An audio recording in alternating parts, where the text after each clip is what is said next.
네, 저희가 수요 예배에서 지금 이제 야고보서의 말씀을 함께 나누기를 시작했는데요. 지난 시간에는 야고보서 1장 1절 말씀을 나눴습니다. 야고보는 예수님의 동생입니다. 여러분들 기억나시죠? 그리고 예루살렘 교회의 장로였습니다. 그리고 우리 야고보가 죽었을 때 그분이 얼마나 평소에 기도를 많이 했는지 무릎이 낙타 무릎과 같다는 이야기 기억나시죠? 네, 저희가 이제 야고보 우리 장로님에 대해서 좀 살펴보았고요. 오늘은 이제 야고보 장로님이 보내신 이 편지 내용에 대해서 조금씩 한 걸음씩 더 살펴보도록 하겠습니다. 저희 이제 이 야고보 장로님의 쓰신 이 편지 야고보서를 좀 이해하기 위해서 간단한 얘기를 하나 해드릴게요. 그 성경을 보면은 우리가 최후의 만찬 때 예수님께서 제자들의 발을 씻겨주시는 장면이 나오는데요. 이 장면이 이상하게도 마태복음, 마가복음, 누가복음에는 없습니다. 이게 오직 요한복음에만 기록돼 있어요. 근데 요한복음은 가장 늦게 쓰여진 복음서거든요. 예수님께서 발을 씻겨주셨다고 하면 이 제자들이 다 이 사건을 머릿속에 아주 똑똑히 기억을 하고 있을 텐데 이상하게 다른 복음서에는 없어요. 요한복음에만 있습니다. 그렇다 보니까 이 사건 때문에 논쟁이 벌어지는 경우가 있어요. 과연 이게 진짜 있었던 일이냐 아니면은 요한이 만들어서 쓴 얘기냐 이런 논쟁이 있어요. 한쪽에서 사람들은 뭐라고 하냐면 성경의 기록은 하나도 틀린 게 없다. 100% 사실이다. 이거는 진짜 있었던 일이고 우리가 무조건 믿어야 된다. 이렇게 얘기를 합니다. 그리고 또 다른 사람들은 이게 요한복음에만 기록된 걸로 봐서 이 이야기는 나중에 만들어진 이야기다. 역사적인 사실은 아니다. 이렇게 주장하는 사람들이 있습니다. 여러분 혹시 김영석 교수님이라는 분 아세요? 이분이 연세대학교 철학과 교수를 지내셨고요. 별명이 뭐냐면은 100세 철학자이십니다. 100살 넘게 사셨어요. 올해가 2023년이니까 정확하게는 올해 104세가 되셨어요. 오래 사시죠? 부러우시죠? 네, 이분이 기독교인이세요. 그래서 이 논쟁에 대해서 이분이 한 말씀 하셨는데 뭐라고 하셨냐면은 성경에서 이 대목을 우리가 읽으면서 정말 중요한 게 뭘까요? 예수님이 제자들의 발을 씻겨 주셨냐, 안 씻겨 주셨냐? 과연 이게 진짜 중요한 걸까요? 진짜 중요한 거는 제자들의 발을 씻겨 주신 예수님의 마음입니다. 이런 얘기를 하셨어요. 조금 다른 관점에서 세상을 오래 사셨기 때문에 이런 말씀을 하실 수 있는 것 같아요. 104세 철학자다우시죠? 네, 우리 야고보 장로님이 이런 분입니다. 그래서 야고보 장로님이 우리한테 귀한 교훈을 전해주시는데 자, 한번 생각해 보세요. 야고보 장로는 예수님의 동생입니다. 정말 대단하지 않습니까? 그리고 야고보 장로는 성령님께서 이 땅에 임하신 후에 제일 처음 생겨난 이 예루살렘 교회의 지도자였어요. 정말 대단하신 분입니다. 이 대단하신 분이 쓴 글을 우리가 오늘 읽고 있는 겁니다.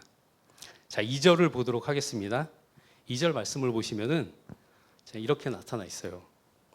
내 형제들아 너희가 여러 가지 시험을 당하거든 온전히 기쁘게 여겨라. 이런 말씀을 해요. 자, 내 형제들아 그러면 이제 이 편지를 받는 사람들이거든요. 1절에 보시면은 뭐라고 했냐면은 하나님과 주 예수 그리스도의 종 야고보는 흩어져 있는 12지파에게 문안하노라.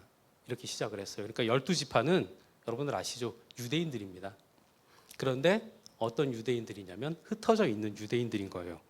이 사람들에게 편지를 썼어요. 그리고 이 사람들을 내 형제들아 이렇게 부르고 있습니다. 그러니까 우리가 쉽게 짐작할 수 있는 거는 당시가 이제 로마 시대였으니까요. 로마 시대 각처에 흩어져 살고 있던 유대인인데 예수님을 믿는 유대인들에게 이 편지를 쓴 겁니다.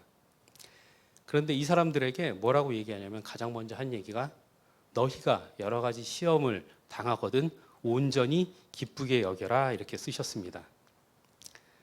당시의 예수님을 믿는 유대인들에게 이 말씀을 하셨지만 또 시간과 공간이 좀 다른 오늘날의 우리에게도 이 말씀을 사실 하시는 거예요. 우리도 예수님을 믿고 있으니까요. 이 야고보서가 쓰여진 시기는 초대교회 맨 처음 생겼을 때는 아니고요. 그보다는 조금 시간이 지난 때였습니다. 이때가 어떤 때였냐면은 이제 기독교가 조금씩 자리를 잡았어요. 그리고 복음이 전파되고 있던 그런 때였습니다. 그러니까 일단 뭐 당장 뭐 성령이 임하셔서 뭐 몇천 명이 회개를 하고 세례를 받고 이런 일보다는 이제 조금 교회가 안정이 된 거예요. 그러니까 사람들이 어떤 데 관심이 있었냐면 과연 그리스도인은 어떻게 이 세상을 살아야 되느냐 이런 문제들을 갖고 고민을 하고 있었습니다. 또 각처에 복음이 전파되다 보니까 이제 조금씩 핍박을 당하기 시작할 때였어요. 이런 시대에 야고보가 여러 가지 시험을 당하거든 온전히 기쁘게 여기라 이 말을 하고 있습니다. 그 당시에 핍박을 받는 사람들이 있었던 거고 그 사람들에게 야고보 장로님이 편지를 쓰신 겁니다. 야고보 장로님이 예루살렘 교회에서 들어보니까 각처에 있는 우리 기독교인들이 시험을 당하고 있고 이 소식을 듣고 나서 내가 저들을 위로해야겠구나, 격려해야 되겠구나 이런 생각을 하셔서 이제 이 편지를 쓰신 거예요. 요즘 말로 하자면 이 편지는 쉽게 얘기해서 이렇게 시작을 하는 겁니다. 얘들아 많이 힘들지? 그렇지만 참고 우리 화이팅하자. 뭐 이런 정도의 편지 되는 거죠. 근데 오늘 말씀은 시험을 당해도 온전히 기뻐하라고 합니다. 우리가 무엇을 기뻐해야 될지, 또 어떻게 기뻐할 수 있는지, 왜 기뻐할 수 있는지 이런 것들을 좀 오늘 살펴보도록 하겠습니다. 3절하고 4절 말씀을 보겠는데요. 3절 말씀을 보시면은 이는 너희의 믿음의 시련이 인내를 만들어내는 줄 너희가 알미라. 인내를 온전히 이루라. 이는 너희로 온전하고 구비하여 조금도 부족함이 없게 하려 함이라. 이런 말씀이 있습니다. 당시에 이 성도들이 당하던 시험은 그냥 시험은 아니고요. 믿음의 시련인 거예요. 예수 그리스도를 믿기 때문에 고난을 받는 그런 시험이었습니다. 사실 기독교에 대한 핍박이 시작되었다는 걸 우리가 알 수 있고요. 자, 이 시련을 견디라고 합니다. 오늘 인내라고 말을 하고 있는데 이 인내를 이루는 데 있어서 온전하게 이루래요. 그러면은 마침내 어떤 사람이 되냐면은 조금도 부족함이 없는 그런 사람이 된다고 합니다. 여러분 성경 속에서 이 고난과 시련이라고 하면은 누가 생각이 나세요? 고난 많이 당한 사람 하면 욥이죠. 예, 욥입니다. 욥기에 보시면은 욥기 23장 10절 이제 욥기가 끝나갈 무렵에 여러 가지 고난과 논쟁을 거쳐서 욥이 마침내 이런 말을 합니다. 욥기 23장 10절 말씀인데요. 그러나 내가 가는 길을 그가 아시나니 그가 나를 단련하신 후에는 내가 순금같이 되어 나오리라 이런 말씀을 합니다. 욥이 말씀하는 게 뭐냐면 우리가 단련이 되면 그러니까 고난을 견뎌낸 후에는 우리가 순금같이 된다고 합니다. 순금 여러분들 좋아하시죠? 예, 14K보다 18K가 좋고 뭐 반짝이는 건 하여튼 다 좋습니다. 순금은 조금의 불순물도 없는 금이에요. 이 금을 어떻게 만드냐면 뜨거운 불에서 녹이면 불순물들이 다 빠져나갑니다. 그래서 여러 가지 잡다한 것들이 섞여 있던 금이 순금이 되는 거예요. 욥은 우리가 고난을 견디면 이런 순금이 된다고 말을 합니다. 그러니까 야고보가 말했던 조금의 부족함도 없는 상황 이겁니다. 이게 이 순금인 거예요. 그러면 도대체 순금은 어떤 상태냐?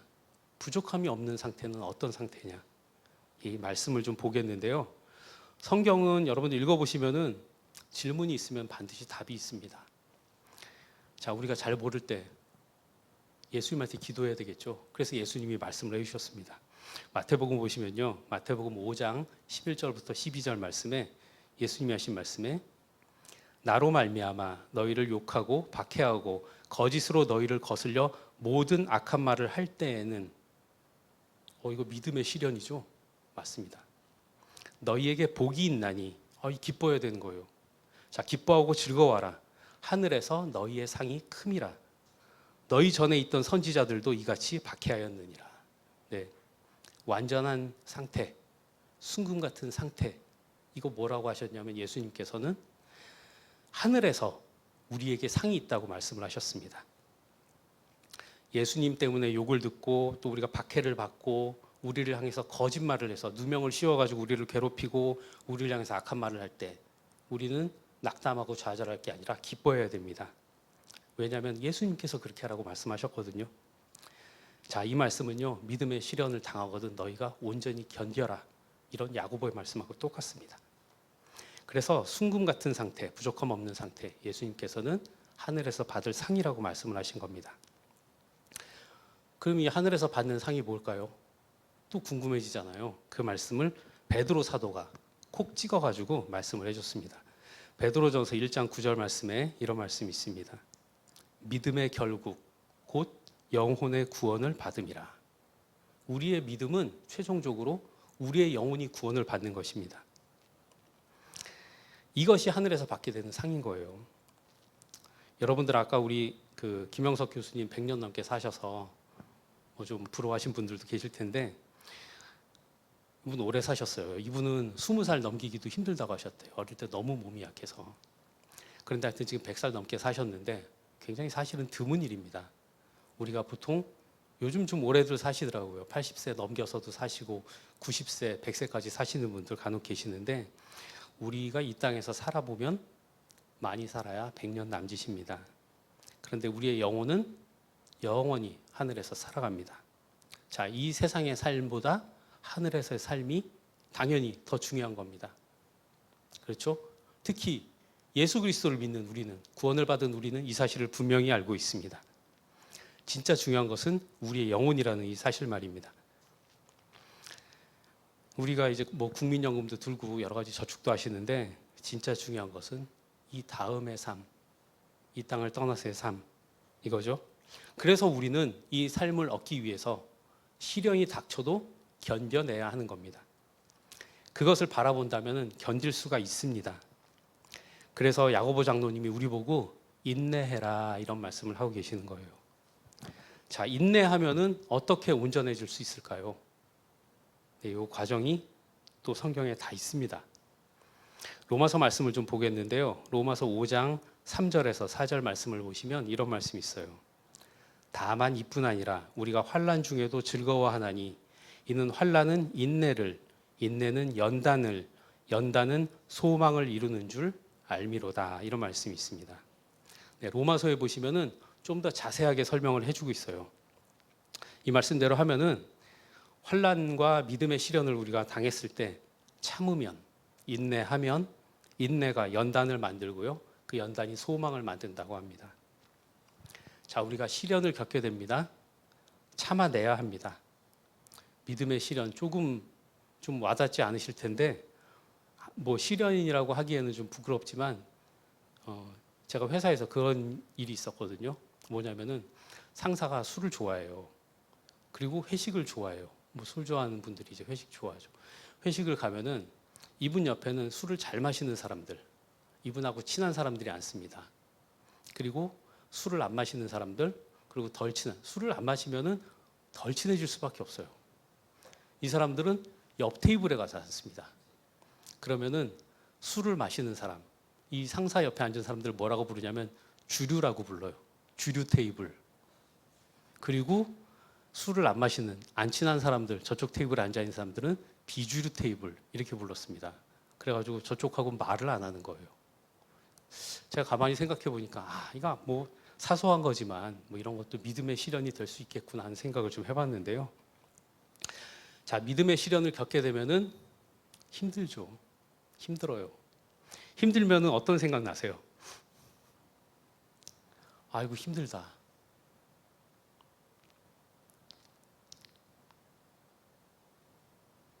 아이고 힘들다. 힘들어 죽겠다. 이 생각밖에 안 나실 거예요.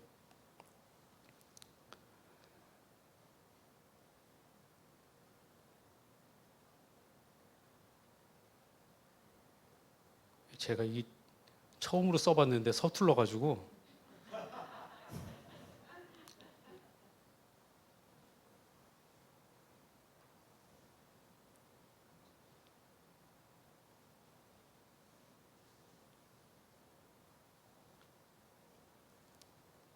파일이 사라져가지고 좀 다시 보도록 하겠습니다.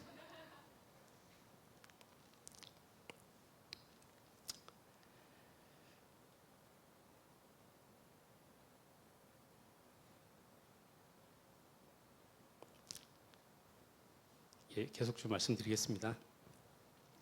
힘든 일을 겪으면은 그냥 힘들다 이 생각밖에 안 나요.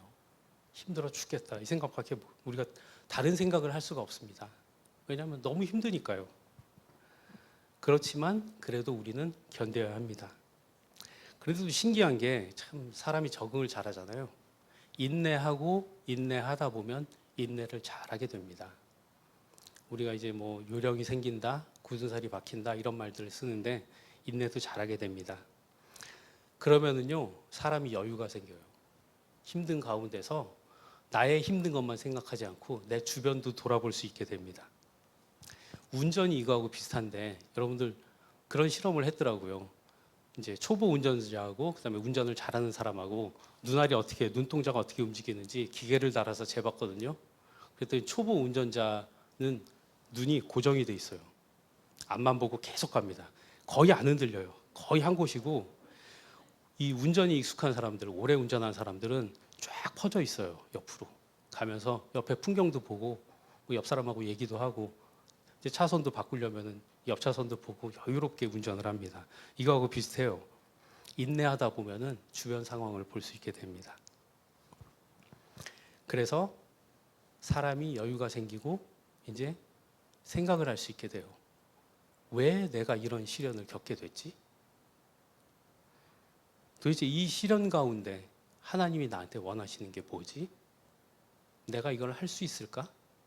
이런 생각들을 하게 되는 거예요. 그래서 이 과정을 어떻게 볼 수 있냐면 욥이 말한 것처럼 우리 속에서 불순물이 빠져나가는 과정인 거예요.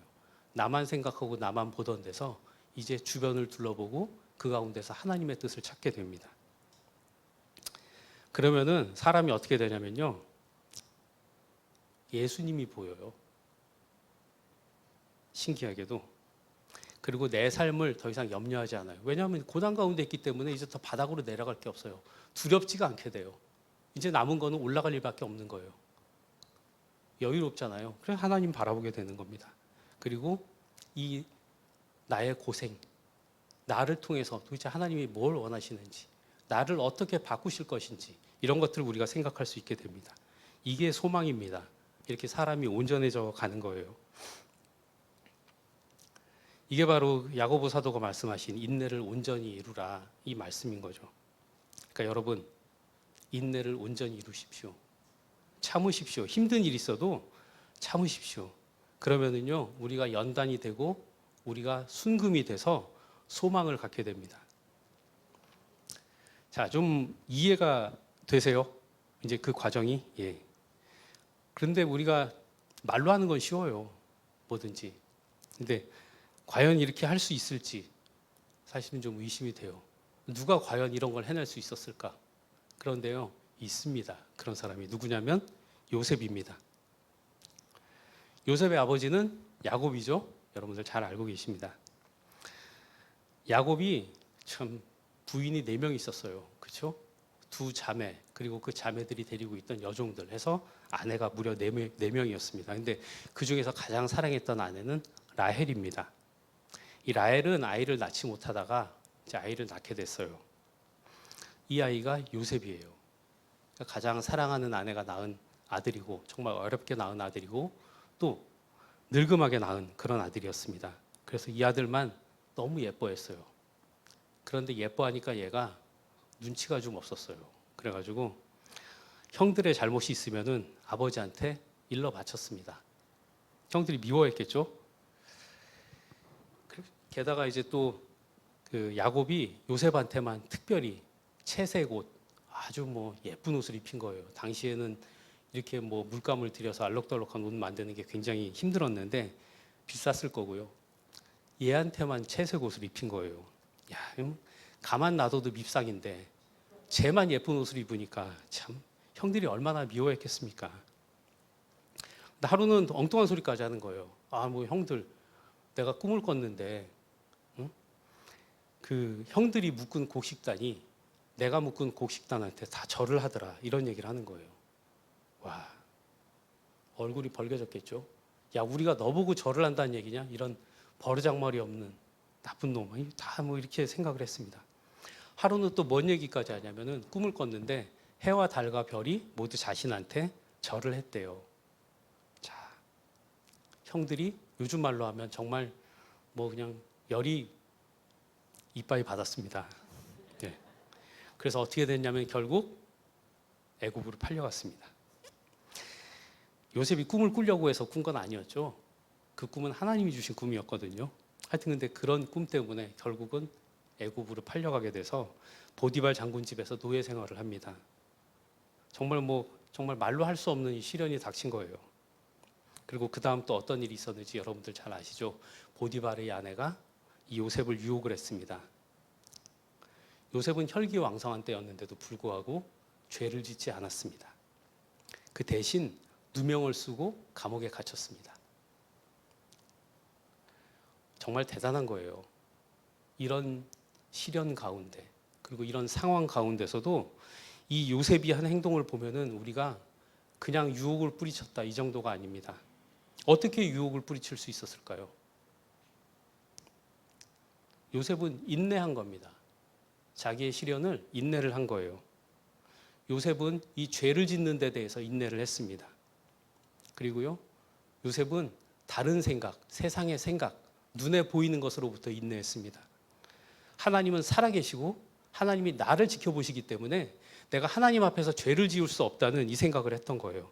요셉은 어떤 일이 있어도 결코 하나님을 떠나지 않았습니다. 그 귀한, 요즘 얘기하면 이제 명품 옷 정도 되겠죠. 귀한 옷을 입고 그렇게 아버지의 사랑을 받다가 뜬금없이 이 애굽의 노예로 팔려가게 된 거예요. 그런데 이때도 요셉의 마음은 변함이 없었습니다. 그리고 요셉은 이제 감옥에서 그 바로의 그 두 신하를 만나게 되죠. 술 따르는 신하하고 떡 굽는 신하를 만나게 됩니다.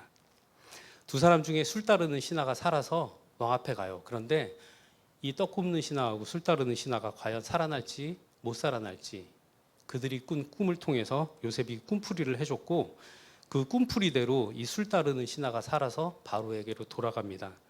나가는 사람한테 요셉이 부탁을 했어요. 왕한테 가시거든 내 사정을 좀 얘기해가지고 내가 정말 좀 억울하게 갇혀있는데 나를 좀 풀어주십시오. 좀 도와주십시오 하고 얘기를 했어요.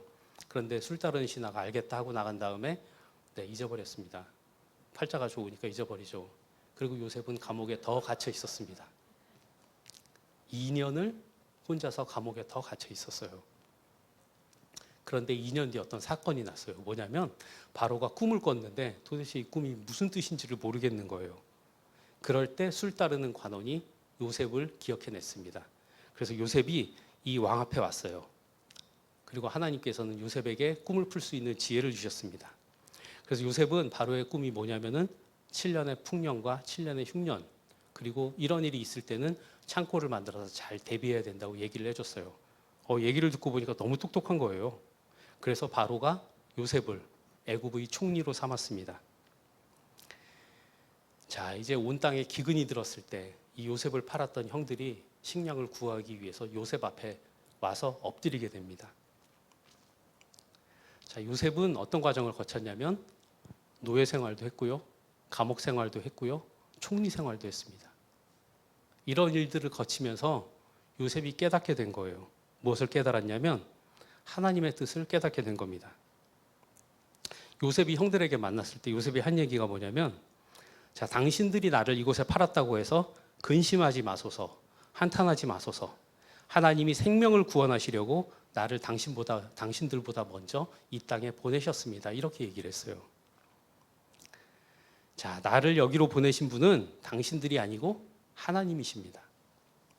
나를 바로에게 아버지로 삼으시고 그 온 집의 주로 삼으시며 애굽 온 땅의 통치자로 삼으셨습니다. 이렇게 얘기를 했습니다. 자, 요셉은 하나님의 뜻을 깨달은 사람이 된 거예요. 여기서 끝난 게 아니에요. 요셉은 마침내 소망을 품는 사람까지 되었습니다. 요셉이 죽을 때 유언이 뭐냐면은 그 형제들에게 이런 말을 했어요. 나는 죽을 것이지만 하나님이 당신들을 돌보실 것입니다. 그리고 당신들을 이 땅에서 인도해서 아브라함과 이삭과 야곱에게 맹세하셨던 그 땅으로 다시 돌려보내실 겁니다. 그리고 요셉이 온 이스라엘 이 자손들을 다 불러가지고 맹세를 시켰어요. 하나님이 반드시 당신들을 돌보실 것이기 때문에 당신들은 여기서 내 해골을 메고 올라가겠다고 지금 나한테 약속을 해라 이렇게 얘기를 했습니다. 자, 요셉은 믿음의 시련 가운데 인내했고요. 연단이 됐고요. 소망을 잃었고요. 마침내 온전해진 사람의 모습을 갖추었습니다. 어느 정도가 됐냐면 앞으로 하나님이 하실 일을까지 깨닫고 그 일에 대해서 소망을 가졌어요. 그래서 지금 나는 죽지만 내 해골을 메고 가라는 이런 유언을 남길 수가 있게 됐습니다. 자, 아까 야고보서 우리 2절 말씀 다시 한번 떠올려 보시겠습니다. 내 형제들아 너희가 여러 가지 시험을 당하거든 온전히 기쁘게 여기라. 예. 이제 야고보서 말씀이 좀 깨달아지시죠? 여러분들 이제 시험을 당해도 기뻐하실 수 있을 거예요. 이렇게 참 깨닫고 우리가 은혜로운 시간을 갖고 있는데 다시 정신을 차리고 잘 생각해 보면 참 부담스러운 사실이 하나 있습니다. 좀 어떻게 생각하면 겁이 나는 거예요. 뭐냐면은 고난을 겪어야 된다는 거예요. 고난을 좋아하는 사람은 없습니다. 당연히 그렇죠. 힘드니까요. 무서운데요. 누가 이 고난을 기뻐할 수 있겠어요? 그럼 과연 어떻게 하면 우리가 이 고난 속에서 기뻐할 수 있는지 그 말씀도 우리 야고보 장로님이 해주셨습니다. 자, 우리가 고난을 당하는 사람의 모습을 좀 생각을 해보겠습니다. 우리에게 고난이 닥쳤습니다. 힘이 듭니다. 가장 먼저 입에서 어떤 말이 나오냐면 아이고 죽겠다 이 말부터 나와요. 우리는 그 다음에 영리한 머리를 굴려서 누구 때문에 내가 이 꼴이 됐나 우리는 따져봅니다. 이제 누구 때문에 내가 어쩌다가 이렇게 됐나 이런 생각을 해요. 그 다음에 원망이 생겨요. 누구 때문인지 떠오르면 이제 그 사람을 원망하고 그 사람 저주하죠. 날 이렇게 만들었어. 두고 보자. 내가 이것만 내가 지나고 나면은 가만두지 않겠다 이런 생각을 합니다. 그리고 결국은 내 삶을 이렇게 만든 하나님을 떠나게 됩니다. 우리가 시련을 겪으면서 인내를 이루고 인내는 연단을 이루고 연단은 소망을 이룬다 이런 말씀을 우리가 보았고 또 그 말씀을 이해를 했습니다. 자, 고난을 통해서 이 고난받는 나의 모습을 통해서 하나님께서 내게 원하시는 뜻이 무엇인지 그걸 발견하고 우리가 하나님의 사람으로 변화되어가는 과정이었는데요. 참 이 모습은 참 바람직한데 방금 말씀드린 이런 모습도 우리에게는 있습니다. 시련을 겪으면은요 원망을 이루고 원망은 저주를 이루고 저주는 죽음을 이루게 됩니다. 우리가 욥을 통해 가지고 이렇게 성장해 나가는 하나님의 사람으로 변화하는 이런 모습을 봤는데요. 이 원망하고 저주하고 실패하는 이 모습은 누가 잘 보여줬냐면 욥하고 가장 가까웠던 욥의 아내가 보여줬습니다. 자, 욥이 당한 시련을 보면요 소와 나귀 또 양과 종들이 다 죽었습니다. 그 모든 소유물을 잃었고 또 자녀들이 다 죽었습니다. 게다가 발바닥에서 정수리까지 종기가 나가지고요 질그릇을 깨가지고 그 조각으로 몸을 뻑뻑 긁었습니다. 그런 모습을 보고 욥의 아내가 욥에게 이렇게 말했습니다. 욥기 2장 9절을 보시면 그의 아내가 그에게 이르되 당신이 그래도 자기의 온전함을 굳게 지키느냐 하나님을 욕하고 죽으라 이런 말을 했어요. 이것이 원망과 저주와 죽음의 모습입니다. 자, 여러분들 어떤 모습이 되실 것 같아요? 견뎌서 순금이 되실 자신이 있으십니까? 아니면 욥의 아내처럼 이런 정말 부끄러운 모습으로 넘어지는 이런 모습이 되실까요? 우리 5절을 보겠는데요. 5절 말씀을 보면은 너희 중에 누구든지 지혜가 부족하거든 모든 사람에게 후히 주시고 꾸짖지 아니하시는 하나님께 구하라. 그리하면 주시리라. 이런 말씀이 있습니다. 우리가 넘어지지 않으려면요. 지혜가 있어야 돼요. 그리고 이 지혜를 하나님께 구하라고 야고보 장로님이 말씀을 합니다. 이 지혜가 어떤 지혜냐면은 욥의 아내처럼 되지 않는 그런 지혜입니다. 시련을 만났을 때 다른 사람이나 하나님을 원망하지 않는 지혜입니다. 그리고 저주하지 않는 지혜입니다. 왜 이런 지혜가 필요하냐면 우리가 하나님의 뜻을 찾고 깨닫는 데 이 지혜가 필요하기 때문이에요. 그러니까 이 지혜는 다른 누구가 아닌 하나님만이 우리에게 주실 수 있습니다. 자, 이 지혜를 두고 야고보 우리 장로님이 뭐라고 하셨냐면 모든 사람에게 후히 주시고 꾸짖지 아니하시는 하나님 이렇게 말씀하셨어요. 자, 지혜가 부족하면 이 지혜를 넘치게 주신 하나님한테 달라고 이렇게 요청을 하래요. 확인을 해봐야 되겠죠. 우리 성경에 지혜하면 누굽니까? 예, 솔로몬입니다. 뭐 거의 공식이죠. 솔로몬입니다. 솔로몬이 지혜를 구했을 때 하나님께서 지혜를 주셨습니다. 열왕기상 3장 12절을 보면요. 하나님이 솔로몬에게 무엇을 줄까 하셨을 때 솔로몬이 하나님 지혜를 주세요 라고 했고 그에 대해서 하나님이 이렇게 말씀을 하세요. 내가 내 말대로 해서 너에게 지혜롭고 총명한 마음을 주노니 네 앞에도 너와 같은 자가 없었고 네 뒤에도 너와 같은 자가 없을 것이다. 쉽게 얘기하면 역사상 최고의 지혜를 솔로몬에게 하나님이 주셨습니다. 그런데 하나님께서는 솔로몬에게 지혜만 주신 게 아니에요. 내가 또 내게 구하지 아니한 부귀와 영광도 주노니 너희 평생에 왕들 중에 너와 같은 자가 없을 것이다. 이런 약속을 주셨습니다. 지혜만 주신 게 아니고요. 부귀와 영광까지 주셨어요. 자, 우리 말씀이 뭐였냐면은 지혜가 부족하면 모든 사람에게 하나님께서 후히 주신다고 했는데 이 말씀 보면은 이 말 그대로입니다. 후히 주십니다. 지혜를 주시고요. 그 지혜 보너스로 부귀와 영광까지 주십니다. 그러니까 하나님은 지혜를 후히 주시고 꾸짖지 아니하시는 그런 하나님이 분명합니다. 자, 우리 지금까지 이렇게 시련을 연단하고 또 하나님의 뜻을 알고 하나님의 소망을 품는 이런 사람으로 변해가는 과정을 봤는데요. 하나님 분명히 이런 사람 사랑하십니다. 이 말씀을 우리가 어떻게 좀 쉽게 이해할 수 있을까 이걸 좀 생각을 해봤는데 저희 아들이 이번에 이제 대학생이 돼가지고 저에게 이전과 달라진 것이 하나 있는데 뭐냐면 많은 용돈을 요구를 하고 있습니다. 그런데 갑자기 참 많이 줄 수는 없고 힘들어요. 그런데 이 어떤 아이가 부모한테 용돈을 받는데 자, 친구들보다 적게 받는 거예요. 부모님이 이 아이에게 어떤 뜻을 가지고 남들보다 적은 용돈을 줬습니다. 그런데 불평불만하지 않고 이 아들이 아빠 엄마를 찾아와서 이렇게 얘기하는 거예요. 아빠 엄마, 제가 근검절약하는 습관을 키우고 또 재물에 얽매이지 않고 나 자신보다 다른 사람들을 위해서 이 재물을 나눌 수 있는 그런 사람으로 성장하라고 저에게 이 부족한 용돈을 주신 것을 제가 깨닫고 꼭 앞으로 그런 사람으로 자라가겠습니다. 저희 아들이 이런 얘기 했으면 정말 좋겠습니다. 네.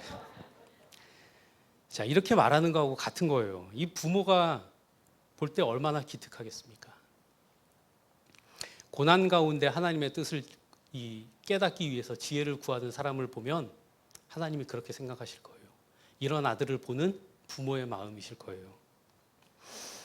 자, 이렇게 참 귀한 말씀을 우리에게 전해주신 다음에 야고보 장로님은 연세가 있기 때문에 잔소리를 하십니다.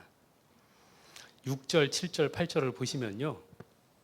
네, 6절부터 보겠는데 오직 믿음으로 구하고 조금 더 의심하지 말라. 의심하는 자는 마치 바람에 밀려 요동하는 바닷물결 같으니 이런 사람은 무엇이든지 주께 얻기를 생각하지 말라. 두 마음을 품어 모든 일에 정함이 없는 자로다. 이런 말씀을 하시는데요. 약간 잔소리 느낌 나시죠? 예. 이거는 하나님께 지혜를 구할 때 마음가짐을 우리에게 말씀해 주시는 일종의 충고입니다. 야고보서를 보면은요, 재밌는 게 이분이 장로였잖아요. 무려 예수님의 동생입니다. 그러니까 이런 말씀들을 많이 해요. 뭐 해라. 뭐는 하지 마라. 이런 말씀들을 많이 해요. 우리가 이제 이거 명령문이라고 말을 하는데 야고보서는 딱 절반이 명령문입니다. 해라 하지 마라가 참 많아요. 자, 하나님께 구할 때는 조금도 의심하지 말고 구해야 된다. 하나님은 우리의 마음을 다 보십니다. 우리 속에 조금이라도 의심이 있으면 하나님이 다 아세요. 자, 그 말씀을 하시는 거예요. 우리 이제 고난주일 또 부활절 맞이하게 될 텐데요. 예수님께서 이제 마지막 주를 보내시면서 그 무화과 나무, 잎사귀밖에 없는 무화과 나무를 보셨을 때 하신 말씀이 있어요. 무화과 나무를 저주하시고 다음 날 보니까 진짜 그 무화과 나무가 다 말라버렸습니다. 그래서 제자들이 예수님께 여쭤봤어요. 예수님, 무화과 나무가 어떻게 해서 이렇게 금방 말랐어요? 하고 물어보니까 예수님께서 이렇게 대답하셨어요. 내가 진실로 너희에게 이르노니 만일 너희가 믿음이 있고 의심하지 아니하면 이 무화과 나무에게 된 이런 일만 할 뿐 아니라 이 산더러 들려서 바다에 던져지라 그런 말을 해도 될 것이고 기도할 때 무엇이든지 믿고 구하는 것은 다 받을 것이다. 이렇게 말씀을 해주셨어요. 의심 없이 구해야 됩니다. 그게 믿음입니다. 야고보 사도는 이 사람에 대해서 뭐라고 했냐면은 마치 바람에 밀려서 요동하는 바닷물결 같다 이런 표현을 썼어요. 왜 이런 표현을 썼냐면은 이 갈릴리 호수 근처에서 자랐잖아요. 갈릴리 호수가 굉장히 커요. 그래서 이 갈릴리 근처에 살던 사람들이 갈릴리 바다라는 말도 많이 썼거든요. 끝이 보이지 않는 큰 호수였기 때문에. 이스라엘 땅은 길쭉하게 생겼는데요. 그 중간쯤에 이 갈릴리 조금 위쪽으로 갈릴리 바다가 있고 더 위로 올라가면 헐몬산이라는 가장 높은 산이 있습니다. 거기서 불어오는 바람이 쭉 타고 내려오면 이 갈릴리에 풍랑을 일으키는데 아마 야고보 장로님이 어릴 때 많이 봤던 것 같아요. 그래서 이런 비유를 쓴 것 같습니다. 그러니까 하나님을 믿었다가 안 믿었다가 의심했다가 믿었다가 이런 모습이 마치 바람이 크게 불어서 풍랑이 일어서 파도가 이리저리 흔들리는 그런 모습과 같다고 말씀을 하신 겁니다. 우리가 혹시 기도하시면서 의심이 들 때는 한번 이 말씀을 생각해 보시면 좋겠어요. 이 파도가 이리저리 치는 모습, 이게 내 모습이구나 하고 생각하시고 마음을 다잡으시면은 참 도움이 많이 될 것 같습니다. 자, 오늘 야고보 사도가 쓴 편지를 이제 시작을 했는데요. 어떤 가르침을 주셨는지 우리가 좀 살펴봤습니다. 이 편지는 당시에 쓴 편지지만 오늘날 우리에게도 하시는 말씀이 분명합니다. 만약 여러분들 중에 믿음의 시련을 겪고 계시다면 인내하십시오. 그리고 인내하시는데 흔들리지 않도록 하나님께 지혜를 구하십시오. 세상의 모든 일들, 좋은 일, 나쁜 일, 모든 일들은 하나님 손에 있습니다.